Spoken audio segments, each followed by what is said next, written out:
morning, everybody. I'm Julie, and I'm an alcoholic.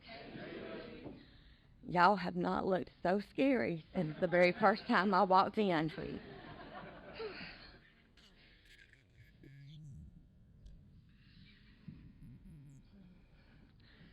Um, Jerry, thank you so much for asking me to be here today. I'm honored and I am humbled. There was definitely a time in my life when nobody asked me to be anywhere. And there definitely wasn't anybody that wanted to hear what I had to say. By the grace of God and through these rooms, it's really grateful to be here today, y'all. And this is my story from my perspective as it is today. Um, and anyways, I was born in 1970 in Anderson, Indiana. I was the second child born to Peter and Jean Jennings. They lost the first one. And we stayed in Anderson for almost 2 years. And right before we moved, my little brother was born. He was named after my father. The sister that had passed away was named after my mother. And I was named after my grandmother. And I've got to tell you, from as far back as I can remember, even from the stories that I've been told, I was born a nasty 2-year-old. And my mom says I stayed that way till I was well into my 30s. For as long as I can remember, I was filled with fear. Fear of not being good enough. Fear that I would never measure up to the sister that wasn't. Fear that the boy, would be loved more than I was. Fear of never fitting in. And just fear of everything. And I displayed that fear in anger and rage. I was the meanest child ever. And if you didn't believe me, I'd show you. I would do whatever it took in order to push you away before you could walk away from me. I would hurt you intentionally before I would give you the opportunity to hurt me. I was hell on my parents. We moved around a lot. My father was in the shoe business, and we moved, I guess, about every 2 years. Born in Indiana, then we came to Georgia. And from Georgia, we moved to Chicago. And from Chicago, we moved to Georgia.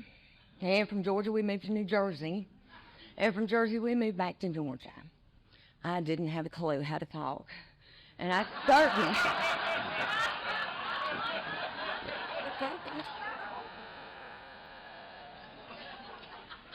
certainly didn't fit in, no matter where I went. And I wasn't the only mean kid out there, but I certainly made an easy target out of myself. As mean as I was especially mean to my little brother. He was 2 years younger than me, and that made him easy to pick on. But I have to tell you this also. As much as we moved around, he was also my best friend because he was the constant friend in my life. When I was 14 years old, I had my very first drink. There was no alcohol in our house growing up. My parents were teetotalers. My father smoked cigarettes up until I was 2 years old. And I picked one up and put it in my mouth. And he put his cigarettes down and he never picked them up again. And I never saw alcohol in our home. Never. I heard stories that my grandfather was an alcoholic, and I heard stories about him drinking and his escapades. But I never saw that. My memories of my grandfather with this big teddy bear of a man that would pull me up into the chair with him and feed me candy. But my first drink, I was 14 years old. My next door neighbor, her parents drank, and I'm sure it wasn't her idea. It was probably completely mine. But I convinced her that we should go to her house before we got on the school bus that morning and mix some of her parents' vodka with a strawberry knee-high that I had to take to school that day. Yes, folks, my first drink was probably before 7 a.m.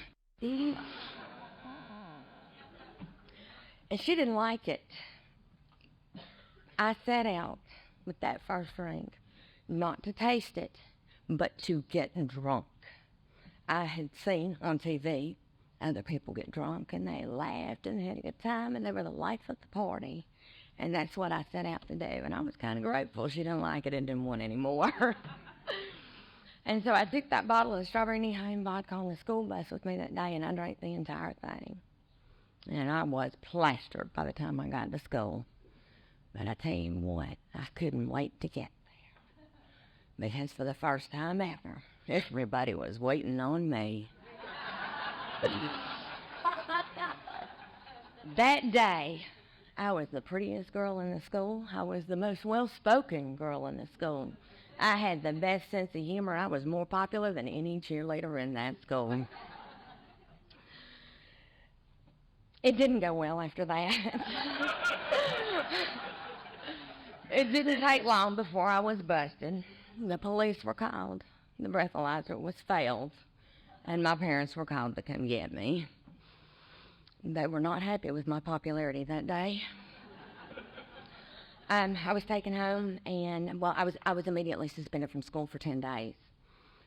And when I got home, the groundings were set out in the different punishments. You will not see your boyfriend. You will clean the bathrooms. You will vacuum the house. And for as long as I can remember, I did not react well to anything. And I really wasn't willing to suffer the consequences of any of my actions. And I would do whatever it took to get out of facing the consequences. I would react and I would manipulate you. I would be mean to you. I would boss you around. I would instill fear in you, whatever I had to do to get my way. And so that day I emptied my parents' medicine cabinet into my mouth and I swallowed. And that was my first attempt at suicide. And it landed me in the hospital having my stomach pumped. But I tell you what, the way that I reacted to not being willing to deal with the consequences of my actions got me exactly what I wanted that day. It scared my parents to death. I don't remember cleaning the toilets after that. I don't remember vacuuming the house. And I know for a fact I got to see my boyfriend after that. Because it wasn't but a couple months later, at 14 years old, I was pregnant. Whew! That didn't go over well either. My poor parents, I forgot to tell y'all, my daddy was also very active in the church. It's a very religious family. I grew up watching my father participate in church. He was a deacon. He was an usher. He did. I watched him preach from the podium. I was raised in a good home where they instilled morals and values in me. I chose not to live by them. I chose instead to react to everything and everybody in my life.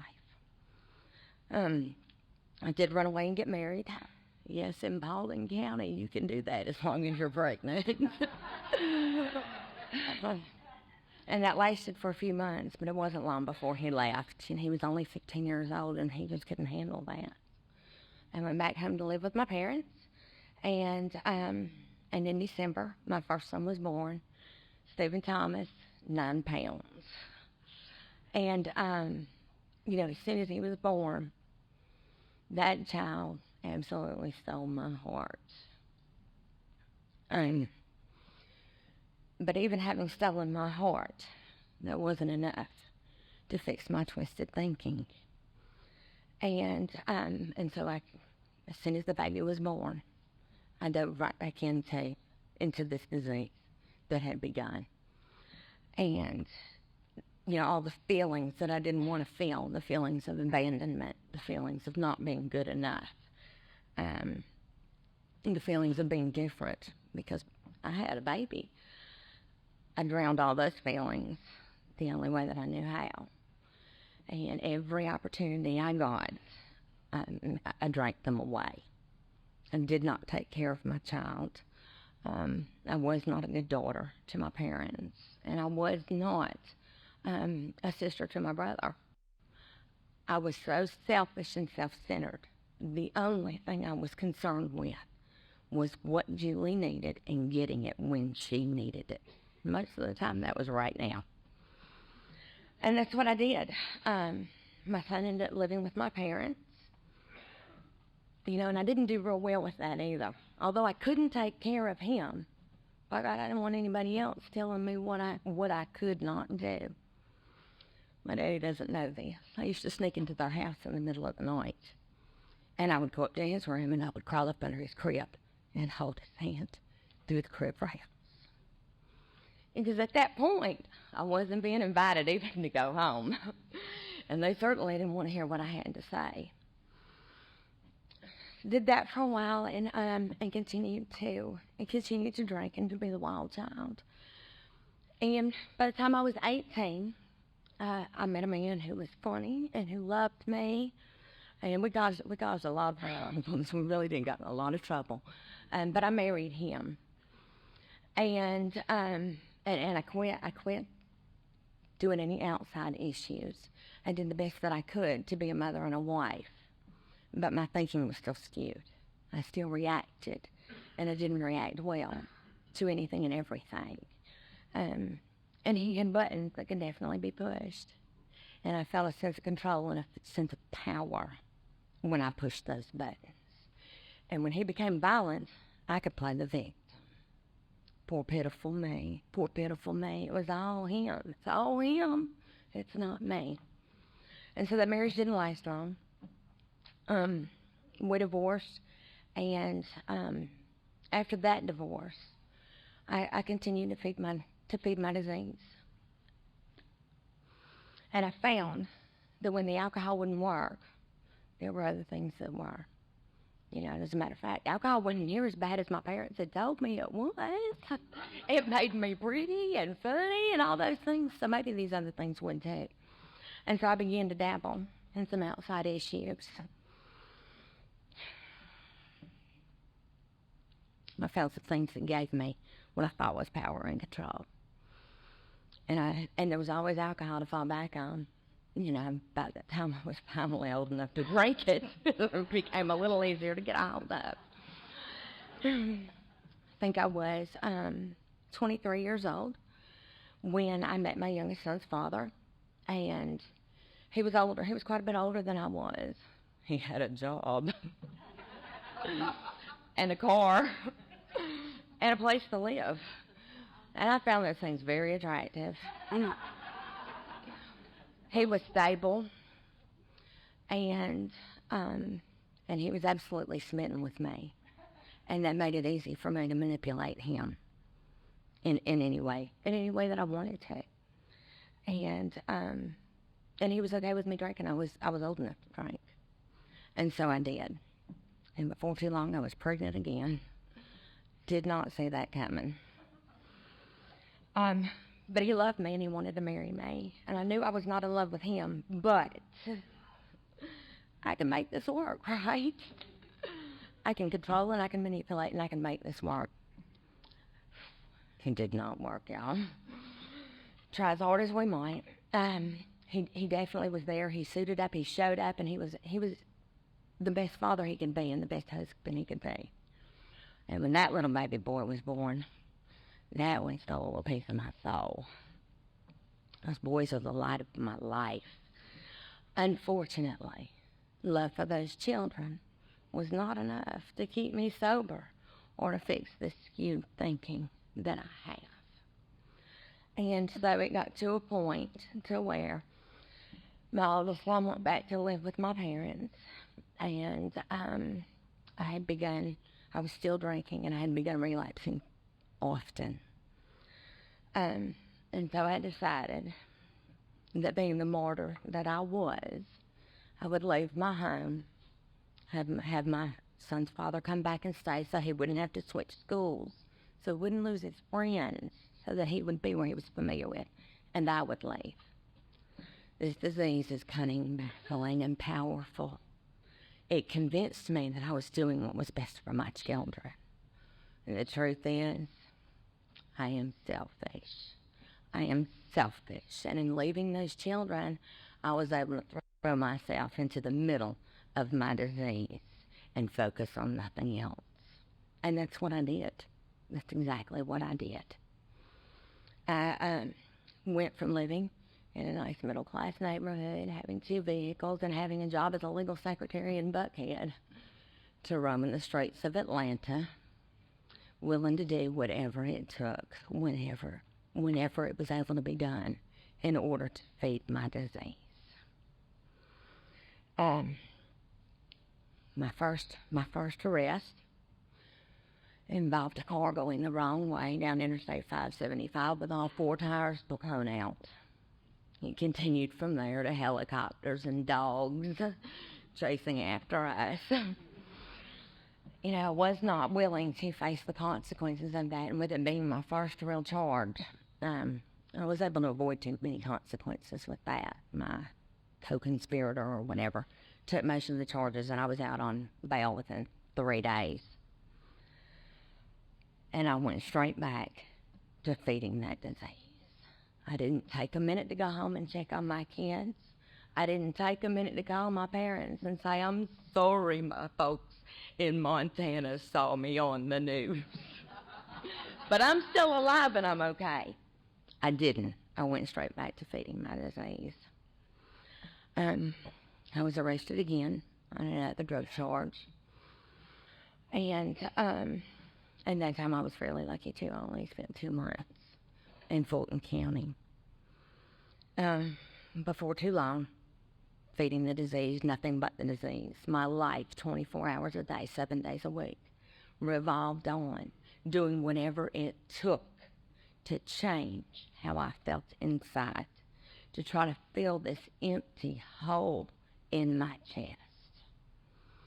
And that's what I did. And I found myself, before too long, headed to prison. It was an 18-month sentence.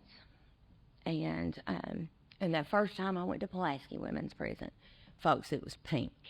We had roses and gardenias on the yard. We had air conditioning and we had carpeting, and there were not bunk beds except in diagnostics. And there were AA meetings once a week, and there were NA meetings once a week. And for every meeting you went to, you got pick points. 50 points a meeting towards getting out early. And by gosh, I went to meetings. I went to some meetings. And I was released, and this time I did go home. I went home to my parents, and I stayed for a month. And after a month, the disease was calling to me again. And I told them I was going shopping. I took my little paycheck that my daddy had paid me because I was not employable at a real job. And I never called him to come pick me back up.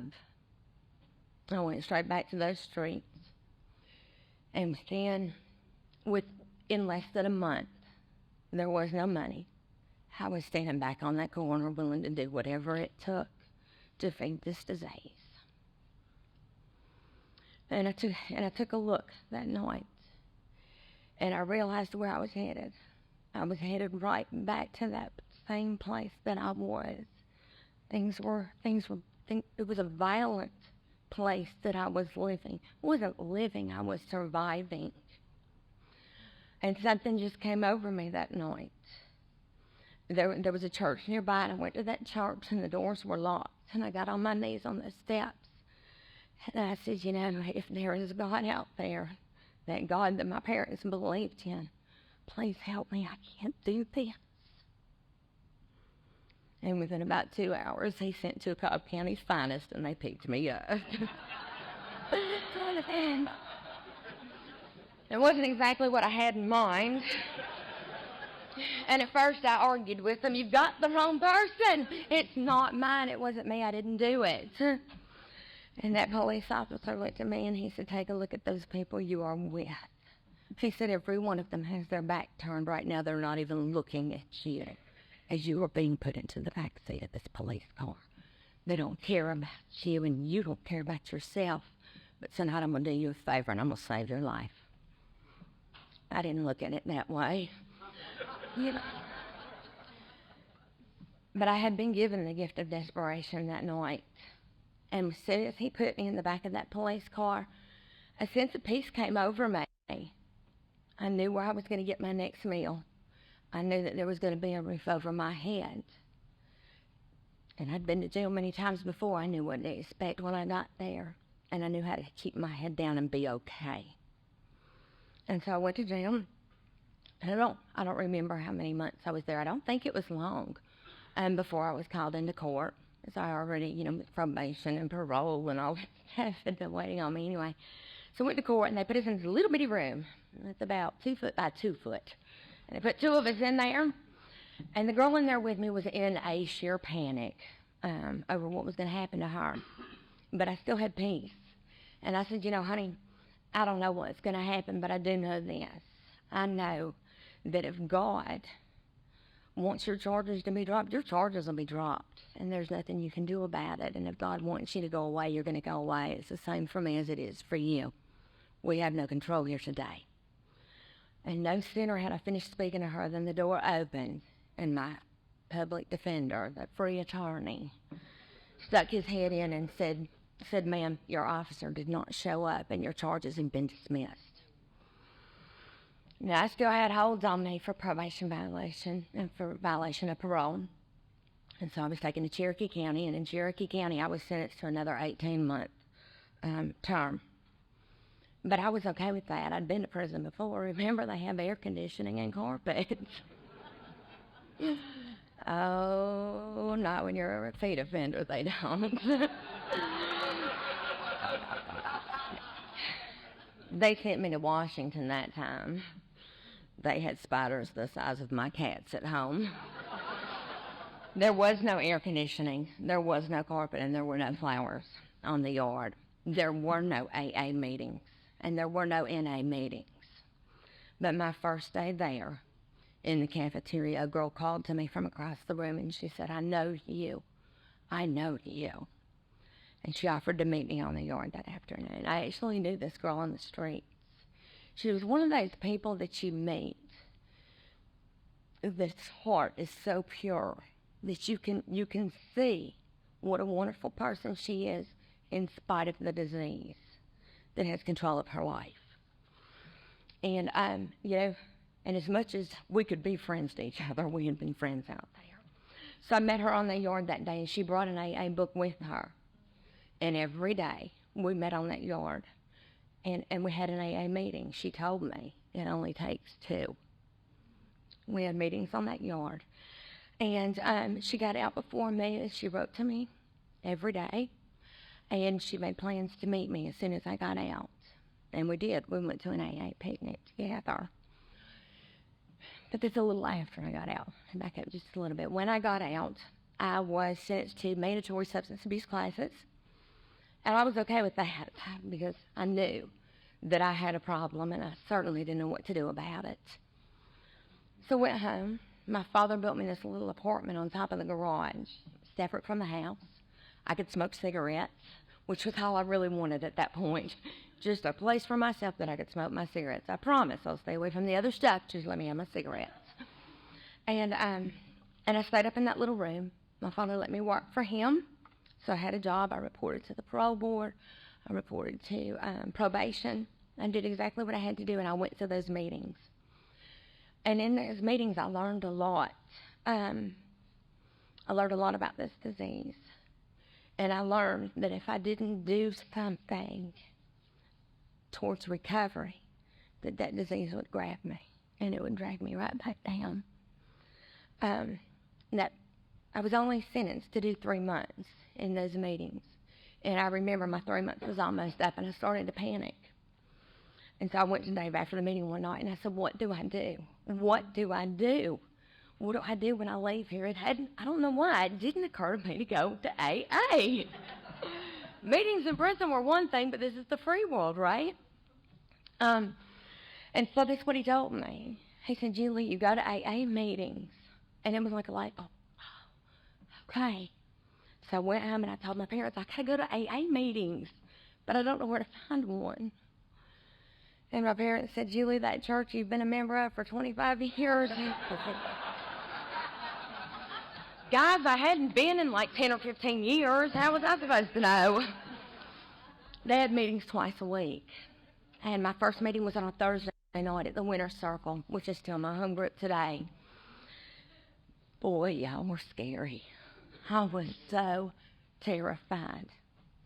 I put on my tough prison bitch persona, my black clothes, black fingernail polish, and black lipstick. And I sat in the back of the room, and I dared y'all to speak to me. And I really think I had most of y'all fooled, except Jerry Beard. Every stinking meeting, he would come up to me after the meeting, and he'd say, keep coming back. You keep coming back. Have you got a sponsor yet? Keep coming back. You know, when I left that last meeting up at the parole office, my parole officer said, don't you ever come back. And it was so nice to have somebody ask me to please keep coming back that I did. I did. I had been beaten to such a point of pitiful and incomprehensible demoralization. And after doing 2 years in prison, I didn't know any better but to do what you told me to do when you told me to do it. And AA was easy. They never asked me to drop, squat, and cough.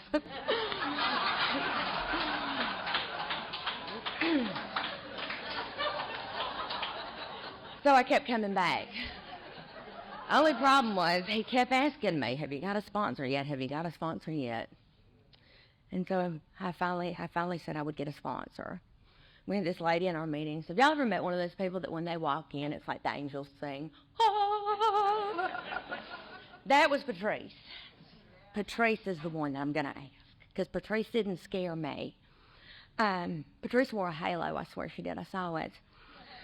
Right up until the night that I asked her to be my sponsor, and she looked at me and she said, sweetie, I have so many, I just can't take you on, but here's Susie and she'll sponsor you. Boy, if y'all know my sponsor, you know I was too terrified to scream and run. And she asked me that night, she said, are you an alcoholic? And I said, no. I don't have a problem with alcohol. Drugs are my problem. I have a problem with drugs. She said, well, I've never smoked the pot, and I don't know where the hood is. But if you want what I've got, and you're willing to do what I did, I'll hold your hand and I'll show you the way. And that's what she did. And we began working this program. Within 6 months of the time that I came into this program, my parole officer called me. That lady that told me she never wanted to see me again, she called me and she said, I'm calling to warn you. They've taken out a warrant for your arrest. That charge that was dismissed has been brought back up. Your accomplice has gotten in a lot more trouble. They're going to throw the book at him, and therefore, it's coming back on you, too.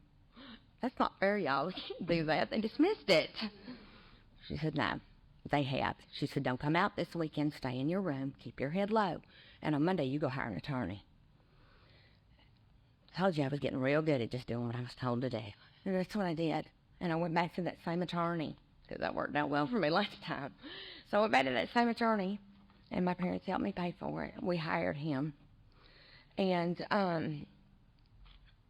you know, we talked and what have you, and we determined that I had to plead guilty. So I went to court. My sponsor offered to come with me. This woman didn't know me at this point, and still she offered to come with me and hold my hands. And I said, no, I have to do this myself. My parents went with me and stood behind me, and I pled guilty to the charge. And the judge said, before I accept your plea, do you realize this is your third charge? This carries a mandatory 30-year sentence. And I said, yes, Your Honor, but I am guilty, and I'm trying real hard to practice the program of honesty. And he said, all right, then I will sentence you to 7 years on probation, and I will give you a year for time served for what you've done in the program already. And I walked out of there on probation. My God does for me what I cannot do for myself all the time. The miracles. It's a miracle that I'm standing here. And for so long I did not recognize these miracles. For so long I was so busy reacting and living in fear that I couldn't see. This program and my sponsor have opened my eyes. My life is different today. A few months after that, I was up in my little room. It was about 2 o'clock in the morning, so I was done smoking cigarettes. I was actually sleeping like normal people do, and getting ready for, get a good night's sleep for work the next day. When my mother called me, it's weird. I'm in the driveway, and she calls. And she said, I need you to come over here right now. And that scared me. So I jumped up and I ran down the stairs, across the driveway, through the basement, up the stairs, up the stairs, up the stairs. I opened the door, and there were 2 police officers standing there. And I didn't even think how I reacted. I turned around and I started back down the stairs. And my mother grabbed my sleeve and she said, Julie, tell them they've made a mistake. They're trying to tell me that your little brother is dead, and it's a mistake. Folks, I had been so wrapped up in my selfishness and self-pity. My brother hadn't even spoken to me in over 5 years because out of his need to protect himself, he could not bear the pain of watching me any longer. And the night that my little brother committed suicide, his blood alcohol level was 0.27. And I didn't even know that he had a problem. But I tell you what, God is good, because I wasn't in prison and I wasn't roaming the streets. And I was at home. And I was able to take care of my parents. I was able to make sure that they ate. I was able to go out and purchase clothes for my little brother to be buried in. And I was able to stand up and be accountable. I was able to walk with dignity and respect. Those are things that I threw away in order to feed this disease. Those are things that this program and working with a sponsor gave back to me. And I have found that we go through fires in this program too. But we do the next right thing. When we don't know what that is, I call my sponsor. By God, she doesn't have a problem in the world telling me what to do. And she didn't have a problem in the world holding my hand and walking me through it. My sponsor has provided me with things that I've never been able to get before. I spent my entire life going to the hardware store looking for a loaf of bread, making demands of people that they could not fulfill, and trying to twist and manipulate people into being who I wanted them to be, where I wanted them to be. My sponsor has taught me to love people for who they are and where they are, not for what I need and want out of it. And when I need somebody to hold me and rock me like a baby, she doesn't have a problem putting me in her lap. And all this time I thought I was so mean. I really was just a little child that needed to be held and rocked. This program's been really good to me. I have a full-time job now. That was another miracle. One of the suppliers that my daddy bought from, every time I went in, they would ask me, do you want a real job yet? I'd say, no. You don't understand. I'm helping my daddy. He needs me. He's getting old. He's had a few mishaps. He needs me.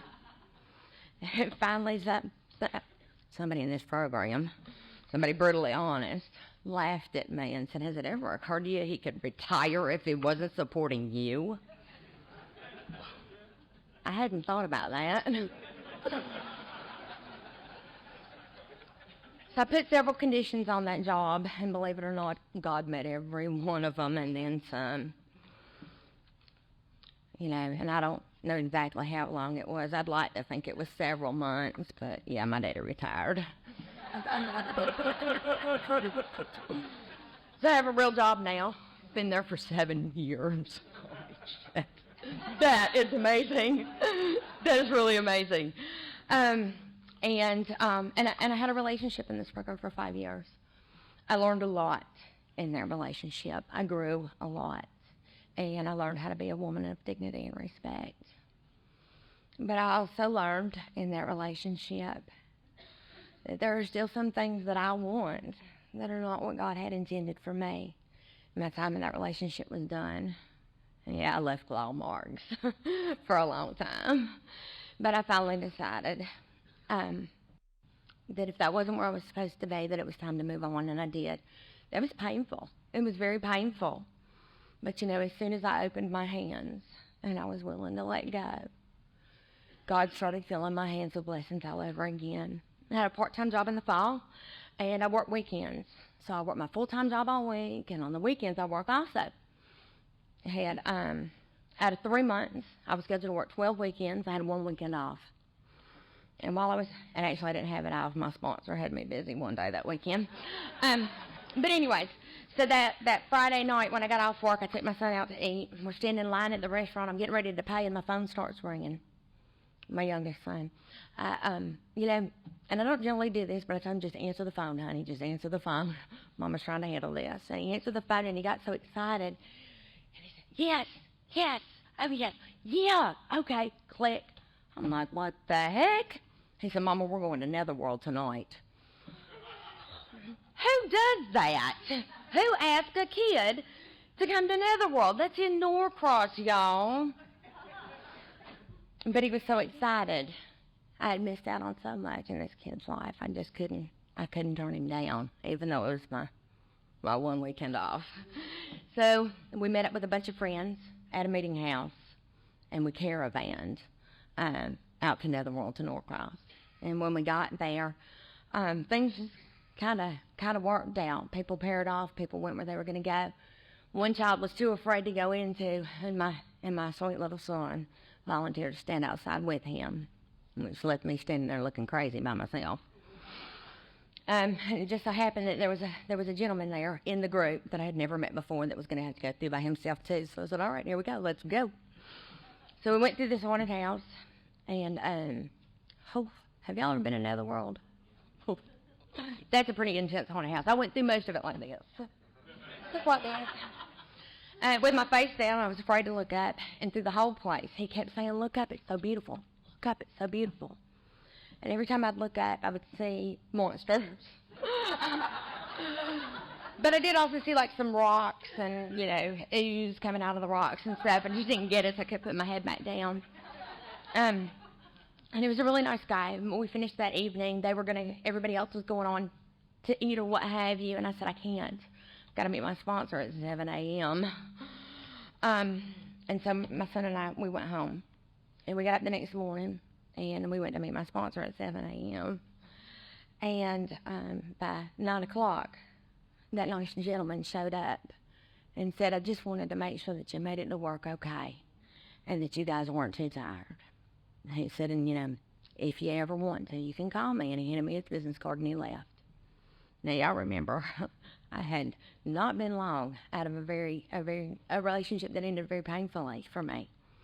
And so I didn't call immediately. I waited 2 weeks, and I waited. I waited till I was on my way out of town to another state, because that was safe, right? And so we talked the entire time, and it was a several-hour drive. We talked the whole time. And at one point, he lets me know that he's a stonemason. And I said, now I get it. The haunted house, all the rocks. It was the rocks, the rock work you were looking at. And he said, no, silly. It was your face. I just wanted you to look up so I could see your face. Guys, y'all write that down, because that was it.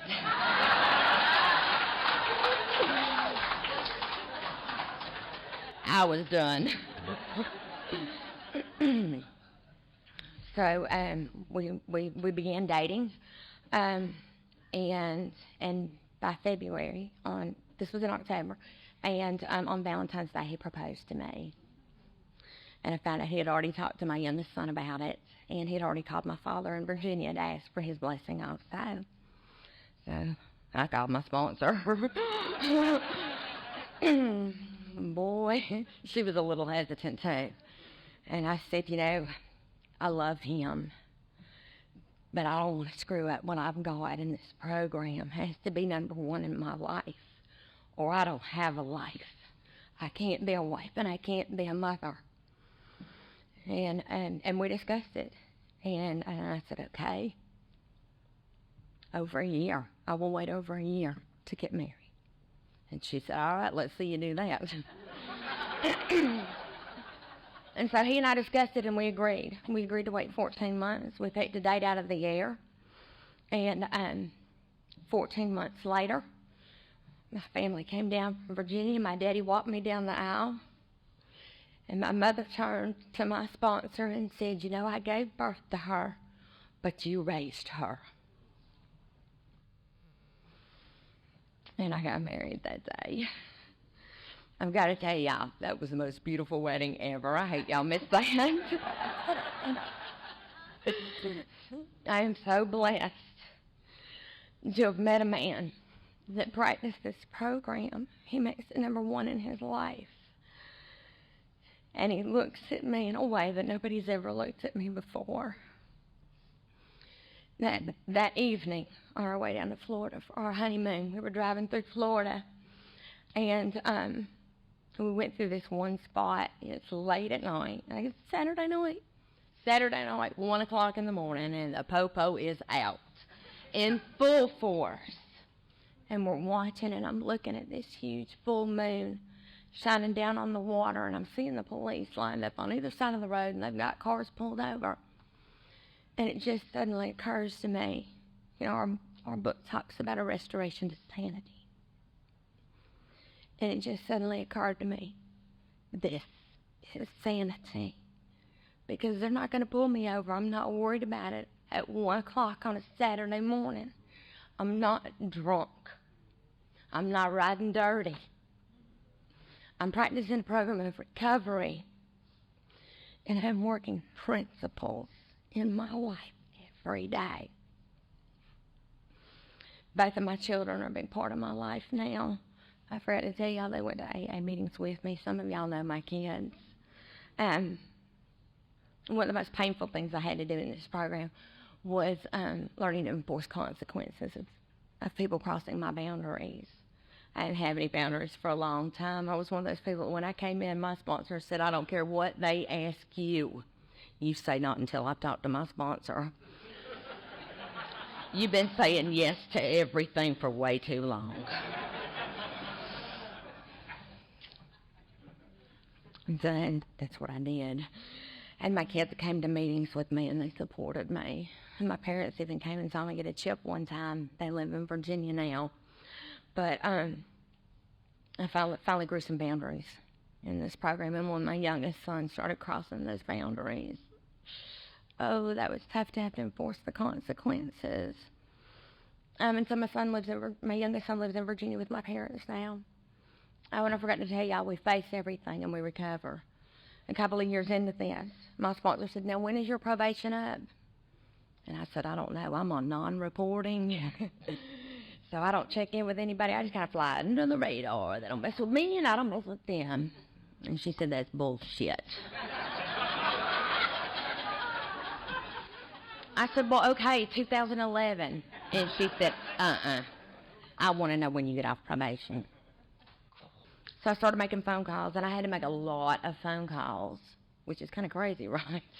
I'm in the system repeatedly, and I had to make a lot of phone calls to find out where I was.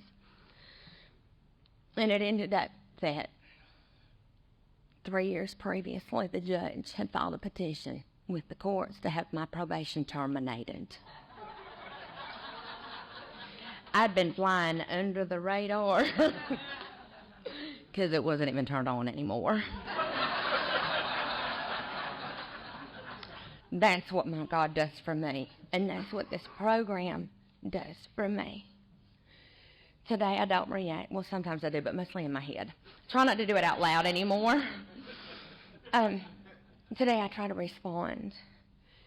And this program and my sponsor have taught me to respond with kindness and tolerance and love. It's taught me to treat people the way that I want to be treated. And it's taught me to carry myself as a woman of dignity and respect. This program has done so much for me that I could have never done for myself. Right after I got out of prison the second time, a friend of mine came, and he brought me a card. And it said, "Peace does not mean to be in a place where there is no noise, trouble, or hard work. It means to be in the midst of those things and to remain calm in your heart." I don't know that I always remain calm in my heart, and I don't run around like my ass is on fire anymore. I walked through it, and most of the time I had to walk through it with my sponsor holding my hand or my husband holding my hand. Those are blessings that this program has given me. And today my heart and my soul are both intact. That empty hole that was inside of me is full to overflowing. Today I am so blessed, and I can recognize it. That's the amazing thing. I can recognize it and appreciate it. And today I don't take it for granted. Yet I firmly believe that my higher power brought me to these rooms. And these rooms brought me to my higher power. And he restored my soul. And for that I am grateful. Thank you for letting me share.